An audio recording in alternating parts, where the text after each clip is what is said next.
Should I have worn red? I think I probably should have worn red because we're talking about a Canadian today. As clearly by the title, you can see that we are talking about the one and only Troy Culterman. So you're going to see that there's a few images going to pass by right now so that you have something nice and pretty to look at other than me. But I talk a little bit about Troy. He's from Canada. He graduated in 2002 with his BFA from the University of Toronto, and then in 2012 his MFA from the University of Regina, Saskatchewan. Oh, I butchered that real good. I sound like a real good idiot. Now, this is some of the head images that we're looking at here. So you're starting to see just some of the heads that we've looked at. This is the second one, I think. Yeah. Okay. So he has been working in art since 2002 to the present day. He has a website. It's great. Lots of information that we're going to talk about. He has a Tumblr that is linked to his website. I did not check that. I did not look at it, but it's there. And then he has an Instagram, which I do follow, and which you should have known because I posted from the first video.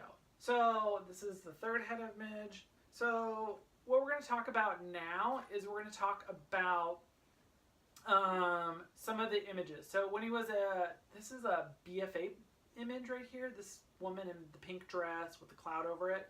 So the image before it was the progress picture for this image. And now the next image is this woman in clouds. So you can see how he's using the same kind of molds to make image to image to image, but you'll see that they're changing and they're like pushing. He's like pushing them forward as far as he can get them to push. Now, I really like these images because I feel like they have something to say about, to me, they speak to me about depression. I can't find his artist statement. Either I didn't find it or I don't know, but I couldn't find it. So to me, I can only interpret these as a viewer for myself, and this is how I interpreted his work. And first of all, it's amazing. First thing you need to know about these works, past three. And so you'll see even this image of this geometric guy. Now he does other of these geometric guys, but this is the only one I think that I have in this series of images, just because they're not my favorite. There's a rat anyway, but they speak to me about this kind of like hopelessness and how depression and anxiety and things follow you everywhere and how you view and interpret the world. As the first three images, kind of like if you go back and look at those, you'll see kind of this like, you can see that kind of like anxiety and kind of like cloud of like haze of like medical kind of things, which to me really speak to me as someone who has a lot of issues with anger. So, I mean, like, this really speaks to me about like how that baggage affects you on a very personal and emotional level and how it carries with you. So when we look at these hands here, you'll see that they're all kind of like jagged and broken up, which is really kind of fun and interesting for me to look at because it's almost like it's right, but it's not. Like, it's just wrong enough to, you know, something is off. Also, they come in these really pretty colors. So he did some other similar images for a show that he did back when the Tiny Trifecta show was around. These three here. Now, I never got one of those, but I wish I would have. And then you have these three skulls that he did.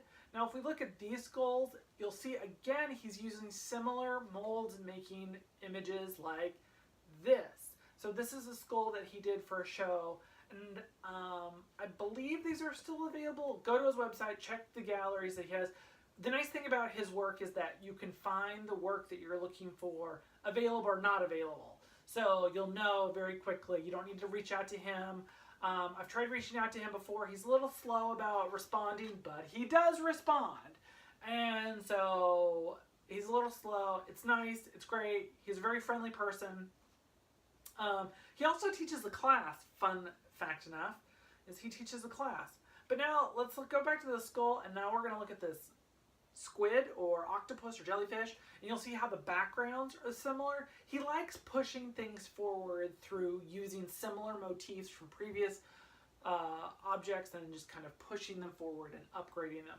One of my favorite things is, now we're going to go back to the very beginning, the girl in the pink dress. See the swirly thing above her head? And then the girl with the eyes. And then we're going to go back to the skulls he did for Tiny Trifecta. And now we're going to go to the skull he did for a different art show. Now we're going to look at some of the other kind of things. So this is really what brings it home for me about kind of like anxiety and depression and these kind of like mental disabilities or mental or emotional anxieties that people have. Is here we have this like yellow person that's like fully encased in this cloud of something. It's like enveloping them. It's really kind of like, if you feel like you've ever felt so anxious about something, I feel like this really speaks to me on a personal level about letting things like take over my life. It's really an emotional piece for myself.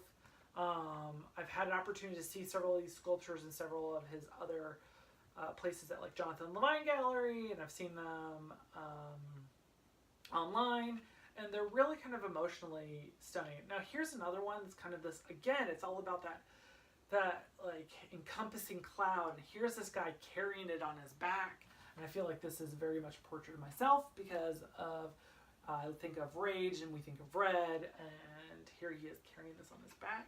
And then you have this image here of this gentleman walking and carrying it, and it's like how these people are carrying things around with them that we might not necessarily see, but they're totally enveloping. Not just kind of like, they're totally like in this crap and it's all around them and they can't get out of it. And I actually like how it's like intestines, and I like how it looks like these very kind of like earthworm balls, or these very things that like knots, and they're not things that look organized. And I like how it shows, I feel like it's just that other, like he's stepping up that kind of like anxiety and depression, and I think that he really speaks to those issues. And if you have those issues, this is an artist that is fantastic. And then you have the last image I'm going to show is something he's been working on a lot lately. If you follow his Instagram, he's been doing a lot of these like suspended skeletons or skeletal figures. So you see this one that has the pink feet suspended, and it has that kind of like, I feel like this is like death or suicide, or, but this is my interpretation. Again, remember that art is very kind of like, it tells you a dialogue. Even the artist creates their own dialogue, but then you as the viewer, like you use your past experiences to read it the way that you interpret it. And for me, this is what I'm interpreting. And so for me, this is like kind of like that post-suicide, like you see that it feels like the way that it's moving away, like these clouds of whatever are moving and separating away from this floating skeleton. Now, this is an artist that I highly recommend. Now, as I've mentioned at the very beginning, he's Canadian. That's not a bad thing. But if you are going to buy his work, you need to understand that when I talk about prices, I'm talking about in USD, not Canadian money. So not the Canadian dollar, it's the USD, United States dollar. So from what I can understand, it's $120 all the way up to commissions. And he does figurative work. So you got to be prepared to pay more money. Now, I've seen things all the way up to $2,500 USD. I'm sure he's done more bigger works. There's a few pieces that I saw that are much larger pieces, but they were sold. So I couldn't get an exact price, so I don't know how much those went for. But I do know that his work is worth every penny if you can get a hold of it.